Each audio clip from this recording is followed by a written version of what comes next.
दीवारें प्रत्याशियों की तस्वीरों से ढक चुकी है। लाउड स्पीकर के पीछे दौड़ते हुए बच्चे दिखाई पड़ रहे हैं और चाय के दुकानों पे चुनावी परिचर्चा जोरों पे है। हमारे साथ एक ऐसे ही प्रत्याशी हैं जो अपने काम का इनाम लेने के लिए, जो सामाजिक कर्म रहे हैं उनका इनाम लेने के लिए जनता के बीच आए हैं। उप मेयर पद के प्रत्याशी हैं और इनका नाम निर्मल कुमार ब्याहुत, आप देख पा रहे होंगे इस फ्रेम में। सबसे पहले स्वागत करेंगे सर का और जानेंगे कि ऐसे क्या मुद्दे हैं जिन्होंने इनको प्रेरित किया इस चुनाव में आने के लिए। सर, स्वागत है आपका सीतामढ़ी पेज के इस लाइव सेशन में। सबसे पहले तो हम सीतामढ़ी पेज का और आपके पूरे टीम को हम स्वागत करते हैं। आप लोग इस लोकतंत्र में सभी लोगों की आवाज को आम जनता, आम पब्लिक के पास में पहुंचा रहे हैं और सीतामढ़ी पेज के माध्यम से, चूंकि एक बहुत बड़ी पेज है, इसकी ख्याति पूरे जिले से बाहर में भी है, तो इनके माध्यम से हम सीतामढ़ी के तमाम नगर निगम के मतदाता मालिकों को हम प्रणाम करते हैं और आपका आशीर्वाद चाहते हैं। जी, बहुत बहुत धन्यवाद सीतामढ़ी पेज को भी अपना प्यार देने के लिए। सर, सबसे पहले हमारे दर्शकों को आप अपना परिचय दें। हो सकता है बहुत सारे लोग ऐसे हो जो आपके बारे में बहुत सारी बातें नहीं जानते हो, तो सबसे पहले सर स्वागत है और सबसे पहले अपना परिचय दें। मैं निर्मल ब्याहुत, मेरा निवास स्थान कोट बाजार वार्ड नंबर 12 में पड़ता है। मैं बाल काल से ही राष्ट्रीय स्वयंसेवक संघ का सदस्य हूँ। मेरे घर के बगल में ही राष्ट्रीय स्वयंसेवक संघ का शाखा लगती थी, तो मैं बच्चे से वहाँ जाता था, जिसके माध्यम से बहुत बाल काल में ही ये जनसंघियों का मोहल्ला है। मेरा पूरा कोट बाजार भी मिनी नागपुर के रूप में ख्याति प्राप्त है, तो मैं उसी के चलते भारतीय जनता पार्टी में भी कार्य करने का कई पदों पर अवसर मिला।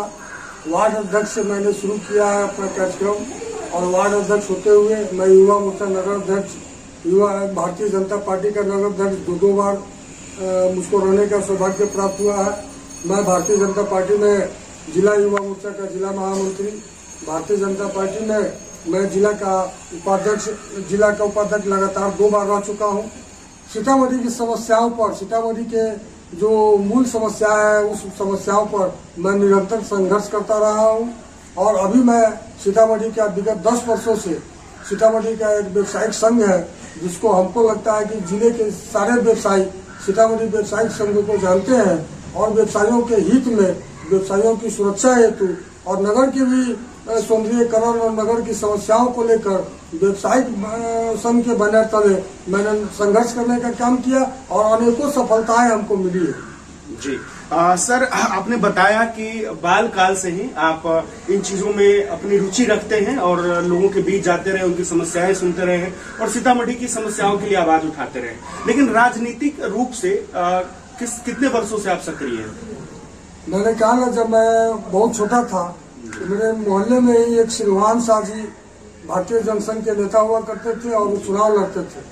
तो मैं बहुत छोटा था, तो हम लोगों को वो नेमचूस दिया जाता था और हम लोग नारा उड़ा लगाते हुए गली में मोहल्ले में से यहाँ से चले आते थे। तो उस समय से ही हम लोग राजनीति नहीं करते थे लेकिन काम करते थे और भारतीय जनता पार्टी का कार्यकर्ता होने के नाते मुझे फक्र है। भारतीय जनता पार्टी का जो भी कार्यकर्ता है, जो जनसंघ से और शाखा से निकल करके आए हैं, निश्चित रूप से उनके अंदर में देश प्रेम की भावना लगी रहती है। वो स्वार्थ प्रेम में नहीं लगे रहते हैं, वो भ्रष्टाचार का विरोध करने के लिए काम करते हैं, वो देश निर्माण के काम में लगे रहते हैं। तो मेरा भी स्वभाव उसी प्रकार का है, मैं भी देश के लिए भारतीय जनता पार्टी में काम करता हूँ। जी सर, चूंकि आप बहुत पुराने समय से, जो बहुत समय से आप राजनीति में हैं, सक्रिय रूप से हैं, तो सर सीतामढ़ी ये जो अब नगर निगम हुआ है, तो इसमें भी आपका कुछ योगदान है या किस तरीके से आप इसको देखते हैं? अभी तत्काल सीतामढ़ी की जो समस्याएं थी, सबसे ज्यादा इस कोट बाजार में, जहां हम व्यवसायिक संघ के अध्यक्ष हैं, जी 2-3 वर्षों से सीतामढ़ी में पानी जब आता था तो हमारे दुकानों में घुस जाया करती थी। हमारे व्यापारियों को लाखों करोड़ रुपए का नुकसान हुआ और इसको सारे जिला प्रशासन ने देखा है कि कितने बोरा चीनी, आटा, चावल गल गया है दुकानों में। मैंने उसके लिए संघर्ष करने का काम किया और आप सीतामढ़ी पेज के माध्यम से आप सब लोगों को भी बतलाना चाहता हूँ कि इसी गोला चौक पर लीलासा के पुल के नाम से एक पुल है, वहाँ से लेकर करके सोनापट्टी तक एक नासी बन रही है। ये जो बन रही है, इसका निर्माण कार्य कराने का श्रेय सीतामढ़ी व्यवसायिक संघ को, जो मात्र 6 महीने साल भर पहले हम लोग एक आक्रोश मार्च निकाले थे इस पानी के विरोध में, और उस आक्रोश मार्च के बैनर तले उस काम को हम लोग करा रहे हैं। वो सशक्त उदाहरण के रूप में है कि हम लोगों ने क्या किया है। जबकि हम किसी सरकारी या कोई जनसेवक या किसी प्रकार के कोई पद पर नहीं है, एक निजी संगठन है। निजी क्या है, तो सभी लोगों का संगठन, लेकिन एक होता है ना जनप्रतिनिधियों का संगठन। तो बगैर किसी जनप्रतिनिधि के सहयोग के उस काम को, और वही 1 लाख 2 लाख रुपए का नहीं है, वो करोड़ों रुपए की लागत से वो बन रही है। सर, जिस तरीके से आपने बताया कि आप पदों पर ना रहते हुए भी आपने बहुत कुछ दिया है जिला को, राजनीति में जब आप थे, जब आप सक्रिय रूप से थे, किसी पद पे थे, तब आपने क्या क्या आपके जो है योगदान रहा है इस समाज की बढ़ोतरी में, समाज के विकास में, उस पर भी प्रकाश डालें। बहुत बढ़िया प्रश्न है आपका। इसके विषय में मैं बतलाना चाहूंगा, क्योंकि भारतीय जनता पार्टी में जिस समय से हम लोग काम कर रहे हैं, तो हम लोग बहुत लंबा काल हम लोगों को विरोधी काल में रहना पड़ा है। तो जो सरकार का जो गलत काम होते थे, जिला प्रशासन का, नगर प्रशासन का जो गलत कार्य होते थे, उसका विरोध हम लोग करते थे। उस काल में हम भारतीय जनता पार्टी के नगर अध्यक्ष थे, और मुझको ये फक्र है इस बात का कि सीतामढ़ी बिहार देश जब से आजाद हुआ तब से लेकर आज तक एकमात्र मैं भारतीय जनता पार्टी का नगर अध्यक्ष ऐसा व्यक्ति हूँ जो 3 दिनों तक लगातार ताला बंद करने का काम और वहाँ पर धरना करने का काम मैंने किया है।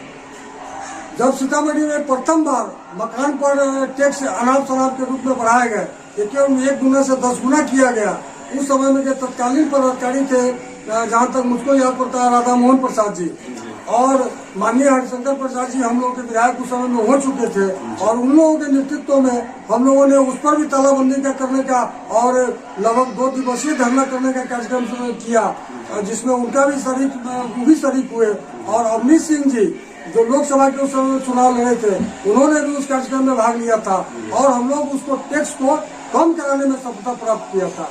खत्म तो नहीं करवाए थे, लेकिन जो लागू किए गए थे उसमें हम लोगों ने संशोधन करवाया। देखिए, बहुत सारे चीज ऐसे हैं हमारे समाज में, ऐसे काम होते हैं जो हमें होते हुए परिणाम तो दिखता है, लेकिन हमें कारण नहीं पता कि ये कैसे होते हैं। तो उसके लिए निर्मल जी जैसे लोग लगे हुए होते हैं ताकि हमारे समाज जो है विकास के नए आयाम को गढ़ सके, बहुत सारे विकास हो सके। सर, एक चीज हमें समस्या हर जगह मिलती है जब हम क्षेत्र में जाते हैं, तो यहाँ पे जो है 2 समस्याएं मुख्य रूप से जो लोग बताते हैं। एक जल जमाव की समस्या, आपने भी थोड़ी देर पहले इस पर बात की थी, जल जमाव की समस्या और सड़क की समस्या। आप इसको कितना बड़ा समस्या मानते हैं, कितना बड़ा मुद्दा मानते हैं? ये भी एक बहुत अच्छा प्रश्न है। आज मोटा मोटी 32-33 के करीब में मेयर और उप मेयर मिला करके 64-65 कैंडिडेट चुनाव लड़ रहे हैं। आज सीतामढ़ी प्रेस के माध्यम से मैं कहना चाहूंगा, इस 65 आज तो जो लोग हैं वो कहते हैं मैंने डबल MA किया है, हमने ये मैनेजिंग डायरेक्टर किया है, हम जो सो प्रोफेसर हैं, हम बुद्धिजीवी हैं, और हम बहुत सारा नया नया काम करावेंगे। मैं उनसे पूछ रहा था सीतामढ़ी की जो ये मेन समस्या है आज नासी का, नाले का, सीतामढ़ी का नासी कहाँ से शुरू होता है और कैसे कैसे जा करके उसका क्या नक्शा है, कैसे कैसे किधर से जा करके कहाँ गिरता है, अधिकांशतः लोगों को पता नहीं है, क्योंकि उन्होंने संघर्ष नहीं किया। जो बुद्धिजीवी चुनाव लड़ रहे हैं, मैं उन बुद्धिजीवियों से पूछना चाहता हूँ आपके चैनल के माध्यम से, उन्होंने सीतामढ़ी की समस्याओं को लेकर कितने बार यहाँ के जिला पदाधिकारी से मिले, कितने बार नगर के कार्यपालक पदाधिकारी से मिले, कितने बार आपने इसके लिए आवाज उठाई, तो आप बताइए सामने में आकर के। मैं फख्र के साथ कहता हूँ कि मैं लगातार, ये नहीं है कि हम इस साल किए उस साल किए, मैं लगातार इन समस्याओं के खिलाफ में संघर्ष करता रहा हूं, और उसका परिणाम भी हम लेते रहे हैं। आज सीतामढ़ी में आप खास करके इसी कोटनर में जाइएगा तो 20 गो पुल पुलिया छोटा छोटा जो क्रॉस ड्रेन बनता है, वो सब हम लोग अपने बैनर तले, बगैर किसी विधायक जी के, बगैर किसी MP साहब के, बगैर किसी वार्ड पार्षद के सहयोग से हम लोगों ने संघर्ष करके उसको बनवाने का काम किया है। जहाँ तक नासिक के संबंध में कहना है, सीतामढ़ी में नासिक तो जो है वो बिल्कुल गल चुका है, खत्म हो चुका है। अभी जो ये नासिक हम लोग बनवा रहे हैं उसके आगे भी नासिक बना हुआ है। अब वो नासिक देख लीजिए, तत्कालीन उस समय में जो हमारे MP साहब थे उनके माध्यम से ये नासिक बना हुआ है, विधायक फंड से सुनील कुमार पिंटू जी बनवाए हुए हैं, लेकिन वो नासिक शोभा का चीज बना हुआ है। आज वो मोटा मोटी 7 से 8 साल हो गया हुआ बने हुए, उसमें शहर का जो पानी है कनेक्ट नहीं हो रहा है। उसको कनेक्टिंग करवाने के लिए भी हम लोगों ने संघर्ष किया, और ये जो नासिक बन के आ रहा है, इस बीच में अब जो लीलाशाह का पुल जिसको कहते हैं उसको तोड़ करके उसको तोड़ने की योजना है। उसको तोड़ करके इस नासी को उस नासी में मिला दिया जाएगा, तो सारा पानी जो बीच बाजार में लगता है वो निकल जाएगा। फिर उसके आगे रामविलास मंदिर पड़ता है, आप लोग भी जानते होंगे अगर शहर में रहते हैं तो। रामविलास मंदिर तक वो नासी बना हुआ है। उसके आगे नगर परिषद के लोगों का कहना है कि ये निजी जमीन है, तो निजी जमीन है तो सरकार उसका अतिक्रमण खरीदती भी है। जो शहर की मूलभूत समस्या है उसका समाधान करने के लिए आप उनके साथ बैठिए, आप उनसे निवेदन कीजिए, मांगिए जमीन, तो ये लोग करते नहीं है, न जानते हैं सिर्फ कैसे पैसा का दोहन होगा उससे इनको फुर्सत मिलता नहीं है। जो मूल समस्या है उसको हम समाधान के तरफ में बढ़े। ये नासी शहर के एक एक व्यक्ति इस बात को जान रहे हैं कि ये नासी अगर वहाँ से बंद करके वो जो सिनेमा रोड में जाके नासी जो मिलता है उस नासी में अगर इसको जोड़ दिया जाए तो 12 आना समस्या सीतामढ़ी की जो मेन इधर का जो समस्या है वो समाप्त हो जाएगा। जो प्रताप नगर मोहल्ला बसा है, शांति नगर मोहल्ला बसा है, उन लोगों का नासी उधर से छीन कर करके ही लाना पड़ेगा। जब तक उधर से नासी इधर नहीं आवेगा या फिर उस साइड में ही जहाँ पर डीप जमीन हो, जो सरकारी जमीन हो, उसमें कोई ऐसी व्यवस्था बना करके गंगा स्वच्छता परियोजना बना था जिसमें आप नासी का पानी गिराइएगा और पानी को संशोधन कर करके स्वच्छ पानी अलग निकालेंगे, गंदा पानी को अलग निकालेंगे। तो ये सब जो योजनाएं सब कागज में रह गई।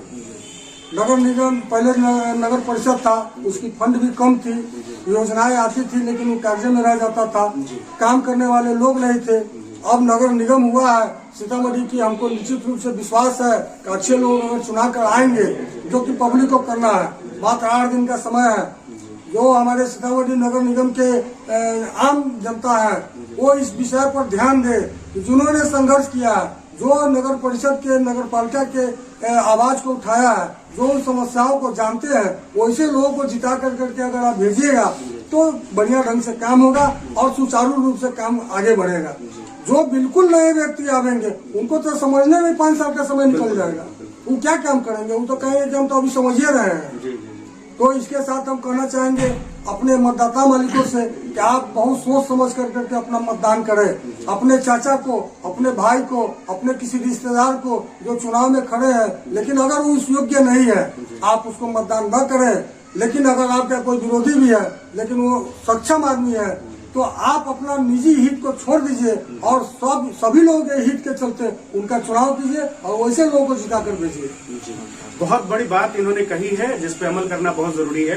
सर, इस बातचीत के दौरान मुझे एक बात याद आ रहा है। सीतामढ़ी पेज और हम सब ने कोविड के टाइम में बहुत ज्यादा काम किया था, लोगों तक उनकी जरूरतों का सामान पहुंचाया है। आपका भी नाम उस समय में बहुत हाईलाइट हुआ था। तो सर आप बताएं कि कोविड के समय में आपके किस तरीके से योगदान रहे हैं? सबसे पहले तो ये भी एक बहुत बढ़िया प्रश्न है, लोग बहुत जल्दी भूल जाते हैं। कोविड काल में जैसा आप सभी लोग जानते हैं अच्छे डॉक्टर की बात तो छोड़ दीजिए, जो हमारे इष्ट देवता है, जो भगवान है, उनके भी दरवाजा बंद हो चुके थे। और एक व्यवसायी ही थे जो हम लोग डट कर करके उस समय में भी अपनी दुकान को खोलते थे। एक नोट 1000 आदमी के हाथ से गुजरता है। उस समय कितनी प्रदूषण की चिंता रहती थी। एक डॉक्टर अपना दरवाजा बंद करके रखता था और वहीं पर से कहता था कि माइक से बोलो, लेकिन हम लोग आमने सामने में उसको जो है उनको सेवा करने का मौका दिए, अपनी दुकानों को बंद नहीं रखे, किसी प्रकार का ब्लैकमेलिंग नहीं होने दिए, हर प्रकार से अपने आम जनता को सहयोग करने का काम किए। और आप सब लोगों के बीच में उस समय में भी हम लोग बैठक किए थे कि जो लोग अगर कोई कालाबाजारी करने का सूचना आता है या प्रिंट रेट से ज्यादा दाम मांगते हैं तो हम लोगों ने अपनी नंबर सब लोगों को, आम जनता को उपलब्ध कराया था कि आप हमको खबर कीजिए, वैसे दुकानदारों को हम लोग सचेत करेंगे, नहीं मानेंगे तो उनके ऊपर हम लोग FIR करेंगे। लेकिन ऐसी कोई सूचना नहीं आई और हम लोगों ने बहुत सफलतापूर्वक अपने जिला के उस समय के जो पदाधिकारी थे उन लोगों से मिल करके इसका डट कर सामना किया। कम से कम हमको लगता है कि 1 लाख से ऊपर हम लोगों ने मास्क बांटने का काम किया। 50,000 से ऊपर आदमी को हम लोगों ने पूरे सभी व्यवसायी संघ मिल करके, उसमें चैम्बर ऑफ कॉमर्स के लोग थे, दवा व्यवसायी संघ के लोग थे, स्वर्णकार संघ के लोग थे, हमारे सीतामढ़ी व्यवसायी संघ थे, सभी लोगों ने मिल करके 50,000 से ऊपर हम लोगों ने वो थैलिया जो होता है 5 किलो चावल, दाल, आटा, ये नमक, ये सब रख करके हम लोगों ने मूलभूत की जो जरूरत की चीज है उसको हम लोगों ने बांटने का काम किया। और जितना हम लोगों से बन पड़ा उतना हम लोगों ने उनको ईमानदारी पूर्वक काम करने का काम किया। जी सर कुछ चीजें और है, जैसे आपने बहुत सारी बातें की, तमाम तरह की बातें हुई, समाज के मुद्दों की बातचीत हुई।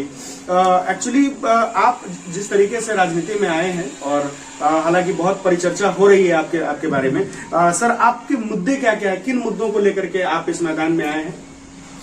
सबसे पहले तो ये जो मेयर का चुनाव हो रहा है सीतामढ़ी में जी, मेयर में अभी हम प्रश्न भी रखे हैं आप लोगों के माध्यम से भी कि जो अच्छे लोग हैं जिन्होंने संघर्ष करने का काम किया है वैसे लोगों को जिता कर लाइए। लेकिन आज जो मेयर के कैंडिडेट है उसमें आधे से ज्यादा धन पशु है, सिर्फ धन के बल पर वो चुनाव लड़ना चाहते हैं।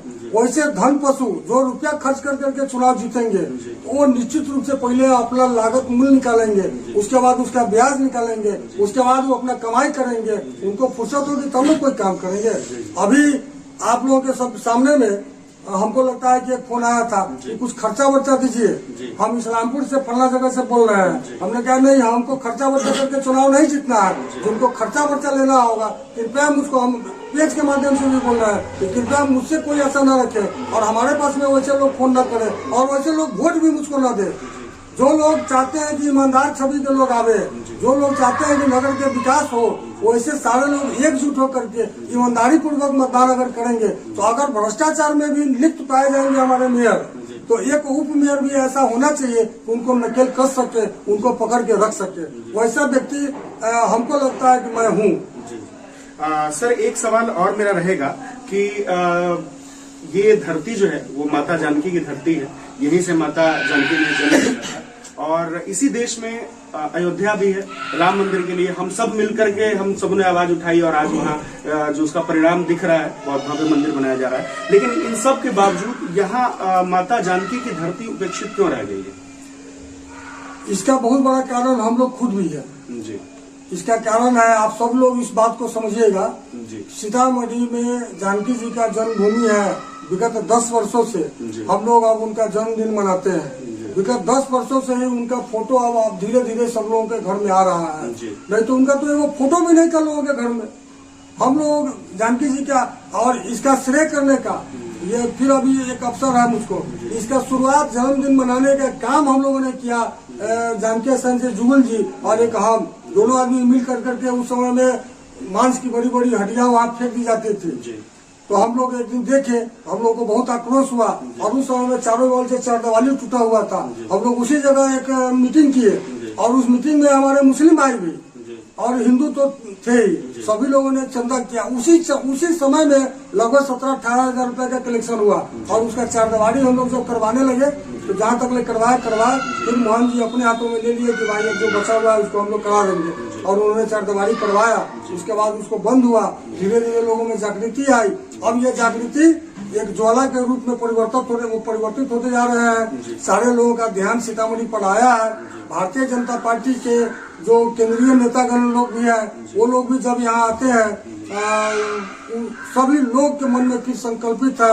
और ये क्या नाम है इनका, हनुमान मंदिर के जो संरक्षक है महंत जी, वो भी सीतामढ़ी में अभी रुचि ले रहे हैं। ये एक अच्छी संकेत है। अगर वो उनकी जो मूर्ति बनाने की बात है 150 फीट ऊंचा वो बन जाता है तो सीतामढ़ी के इतिहास में ये एक मील का पत्थर साबित होगा। हम सभी लोगों के लिए गौरव की बात होगी। सर वो जो 251 फीट की मूर्ति की बात आपने की और तमाम तरह की बातें की जो सीतामढ़ी में एक तरह से कह सकते हैं कि जब लोग पर्यटक बहुत सारे लोग आएंगे तो सीतामढ़ी का विकास और तेजी से बढ़ेगा। सर हम लोगों ने इन तमाम मुद्दों पे बात की। एक मुद्दा है जो कहीं ना कहीं लोग इस पे ध्यान नहीं देते हैं।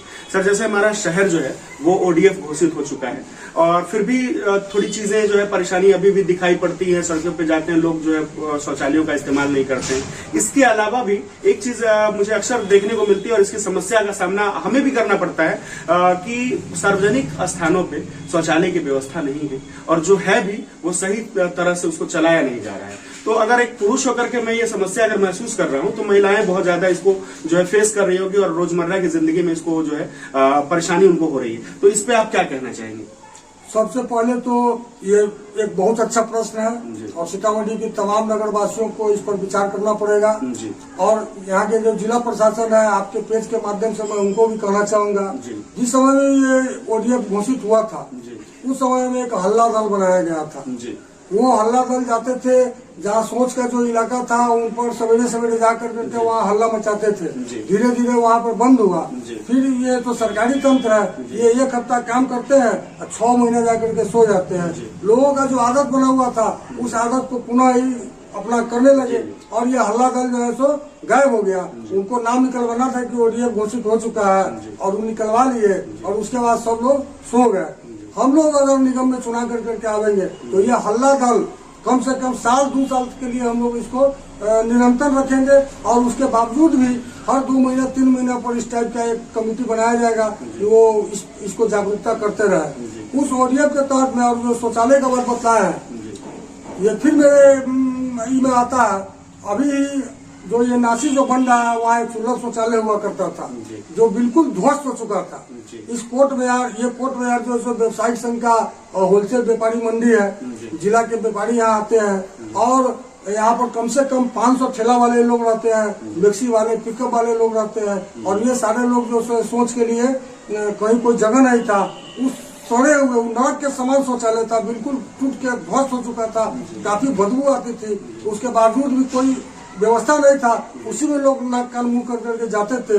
हम लोगों ने जो संघर्ष किया उसका एक परिणाम आया, वो शौचालय में टूट करके उस जगह सुपर शौचालय, सुपर डिलक्स शौचालय बनने की प्रक्रिया में है और आने वाले दिनों में वो भी बन जाएगी। रह गई शहर की समस्या, शहर में शौचालय, तो जो मेरे जैसे जो सोच रखते हैं वैसे लोग अगर आवेंगे, एक मैं ही नहीं और भी पद पर जो लोग हैं वैसे लोग अगर चुन करके आवेंगे तो निश्चित रूप से उस काम को आगे बढ़ावेंगे। नहीं आवेंगे फिर बंदर बाट होगा, फिर उसी प्रकार से भ्रष्टाचार का राज होगा। सर आप उप मेयर के प्रत्याशी हैं, उप मेयर पद के प्रत्याशी हैं और बहुत सारे लोग जो है हमारे यहाँ के वो मुद्दे नहीं समझ पाते चुनाव में कि किन मुद्दों पे हमें वोट करना चाहिए, क्या क्या मुद्दे होने चाहिए। एक्चुअली हमारे शहर के कितने मुद्दे हैं ये भी लोगों को नहीं मालूम होता। तो आप लोगों से क्या अपील करना चाहेंगे कि किन मुद्दों पे उन्हें जो है मेयर पद के प्रत्याशी को वोट करना चाहिए, मुद्दे क्या होने चाहिए इस बार चुनाव में? सीतामढ़ी में हमको लगता है कि जो पुराना नया अभी जो सीतामढ़ी शहर बसा हुआ है, अब तो 2 सीतामढ़ी हो गया। जैसे दिल्ली में था ना पुरानी दिल्ली और नई दिल्ली, और उसी प्रकार से अभी पुरानी दिल्ली और नई दिल्ली बनने की अब योजना शुरू होगी। जो सीतामढ़ी के चारों बगल का जो इलाका है, सभी इलाका में पानी निकलने का कोई साधन नहीं है। जैसे जैसे शहर का विस्तारीकरण होगा और अन्य क्षेत्रों में जब इसका विस्तार होगा तो पानी निकलने का पहले प्लानिंग होना चाहिए कि ये जो घर बन रहा है इसको हम लाइसेंस दे रहे हैं घर बनाने के लिए, वहाँ से नवीकृत हो रहा है उसका नक्शा वगैरह सब, तो इसका पानी कहाँ गिरेगा? आप मकान तो बना लीजिएगा। अब अभी मान लीजिए कि उस इलाके में कहीं पर आप मकान बनाते हैं और 1-2 मकान है तो आपको समस्या नहीं रहेगा। लेकिन जैसे ये 10 साल 20 साल के अंदर में वहाँ 500 मकान बन जाएंगे तो फिर वो पानी कहाँ जाएगा, ये आपको अभी सोचना पड़ेगा। जब आप कोई खुली बस्ती में जब मकान बनना शुरू होता है तो मकान बनाने से पहले जो नगर परिषद उसके लिए प्रक्रिया शुरू करती है और आप उसमें लाइसेंस लेते हैं, उसका नवीकरण कराते हैं, वहाँ जाकर के पास करवाते हैं नक्शा अपना, तो उस समय में एक प्रश्न ये भी होना चाहिए कि ये नासी का क्या व्यवस्था है, नाला का क्या व्यवस्था है। और हमको लगता है कि सबसे मूल पॉइंट यहाँ नासी और ये जो सड़क है चारों बगल जिस बुरी तरीके से जाम रहती है, अभी सीतामढ़ी हाँप रहा है। ये जो सड़कें हैं आजादी के समय से लेकर के अभी तक सड़क वही है। गाड़ी की संख्या आज आप आम पब्लिक में भी जाइएगा या हम लोग भी अपनी बात करते हैं कि इस पूरे मोहल्ले में आज से 25-30 साल पहले 5 को 10 को मोटरसाइकिल हुआ करता था। अब साइकिल नहीं मिलता है, आप खोजिएगा तो दूरबीन लेने के खोजना पड़ेगा कि साइकिल कौन कौन लोग रखे हुए हैं। दुकान भी बंद हो चुकी है और मोटरसाइकिल हर घर में 2 गो 3 गो 4 गो है। उतना ही ई रिक्शा, हमको लगता है शहर में 5,000 से ऊपर ई रिक्शा है। तो ये जो सड़कें है वो कम है और गाड़ियां ज्यादा हो गई है। उसके लिए और बहुत कुछ नहीं कर सकते तो तत्काल जो रिंग बांध है शहर के चारों बगल उसकी चौड़ीकरण कर दी जाए और उसको बढ़िया ढंग से यातायात के ढंग से सुलभ बना दिया जाए तो हमको लगता है कि अभी तत्काल हम लोग इस समस्या से निजात पा सकते हैं। आगे आने वाले दिनों में फिर इसका मास्टर प्लान बनाया जाए कि किस प्रकार से हम लोग इसको दूर कर सकते हैं। जी सर तमाम तरह की बातें हुई और शहर के बहुत सारे मुद्दों पे आपने प्रकाश भी डाला, लोगों को भी बताया कि किन मुद्दों पे वोट करना चाहिए। सर कुछ सवाल मेरे और रहेंगे कि जिस तरीके से बातचीत हुई आप बहुत प्रभावित लगते हैं मुझे किसी व्यक्तित्व से जिस तरीके से आपने बात की। सर आप किसे अपना आदर्श मानते हैं? मेरा तो बालकाल से आदर्श डॉक्टर हेडगेवार जी थे, जिनको मैं गुरु जी मान कर करके और अपना पूज्य मान कर करके मैंने काम किया। उनका जो मूल मंत्र था कि हम रहे ना रहे 4 दिन, भारत माँ तेरा वैभव अमर रहे माँ। तो हम लोग तो भारत माता के लिए काम करते रहे हैं। हम लोग शुरू से बोलते रहे हैं, सोने की लंका नहीं प्यारी माँ, भारत भू की धूल मिले, सोने में है कांटे चुभते, मिट्टी में है फूल खिले। कुछ लोग ऐसे भी अभी हैं जिसमें हमारे मोदी जी आते हैं, अमित शाह आते हैं। देश तो वही है, सिर्फ प्रधानमंत्री बदल गया है। आज देश बदल रहा है, एक एक आदमी इस बात को बोल रहे हैं। उसी प्रकार से नगर निगम वही रहेगा, लेकिन अगर उसका ड्राइवर अच्छे लोग आवेंगे तो अच्छा काम होगा, अच्छी विकास की बातें बनेगी।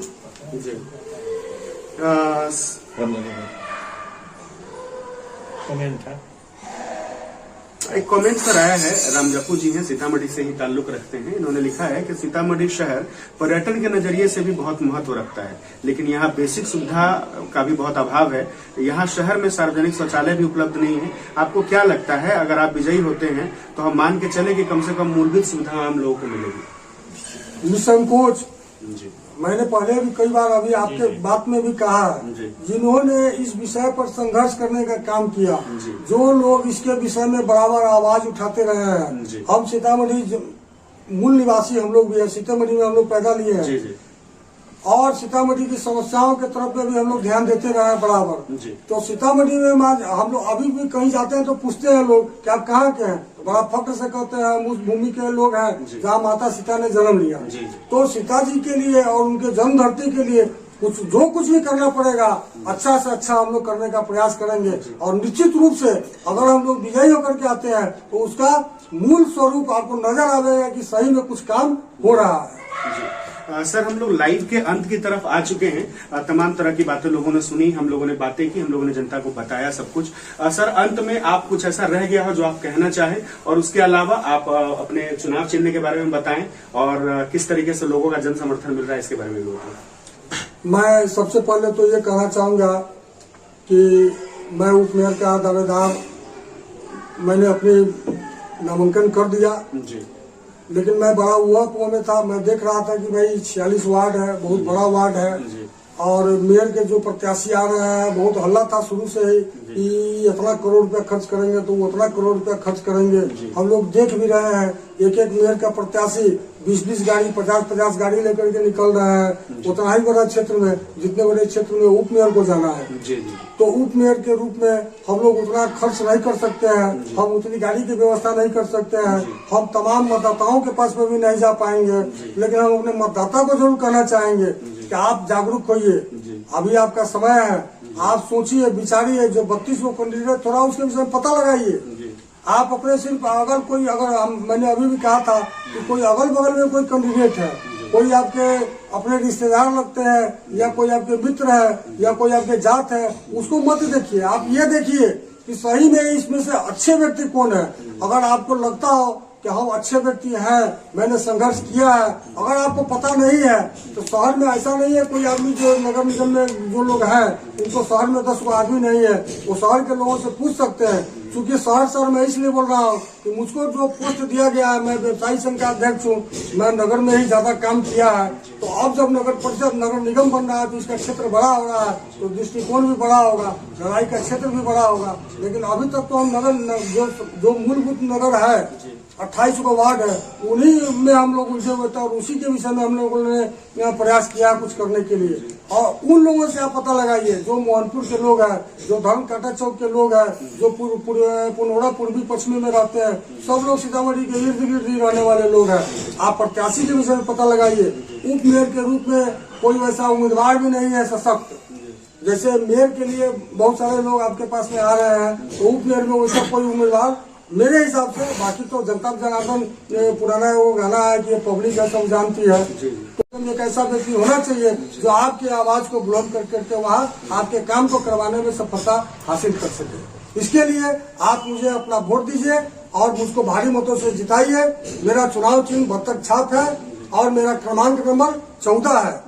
चुनाव के दिन 5-5 ईवीएम मशीन रहेंगे आप सभी लोगों के पास में और समय कम रहेगा।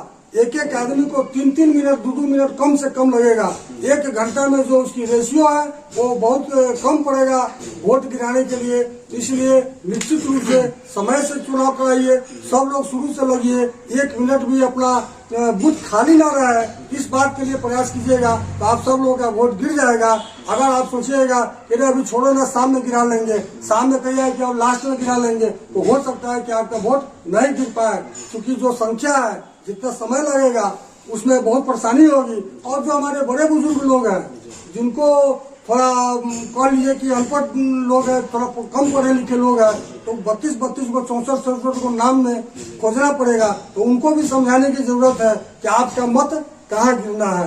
तो उप मेयर में मेरा मत 14 नंबर और बत्तख छाप याद रखिए और उसको आप भारी मतों से जिताइए। इतना ही मैं कहना चाहता हूँ और आप सभी लोगों को प्रणाम करता हूँ। जी दोस्तों, अक्सर ऐसा होता है कि जब पहले राजतंत्र हुआ करता था तो जिस तरीके के राजा हुआ करते थे उसी हिसाब से प्रजा को जीना पड़ता था, लेकिन आज लोकतंत्र है, आज आप अपनी किस्मत खुद लिख सकते हैं। तो आप आज ऐसे लोगों को चुने जो आपके लिए वास्तविक रूप में काम करते रहे हैं और करने की इच्छा रखते हैं। ऐसे लोगों का मत जिताएं जो आज आपको किसी तरह के प्रलोभन दे रहे हैं और आपको आपका वोट खरीद रहे हैं, वो आपकी किस्मत को पूरी तरीके से सुला देंगे। तो आप उन लोगों को चुने जो आपके लिए बने हैं और जो आपके लिए काम करते रहे हैं। बहुत बहुत शुक्रिया इस वीडियो से जुड़ने के लिए, इस लाइव को अंत तक देखने के लिए। ऐसे ही अपने सीतामढ़ी को प्यार दीजिए और निर्मल कुमार ब्याहू जी जैसे लोगों को जिताइए, ये मेरी खास अपील आप लोग से है। बहुत बहुत शुक्रिया। जय हिंद।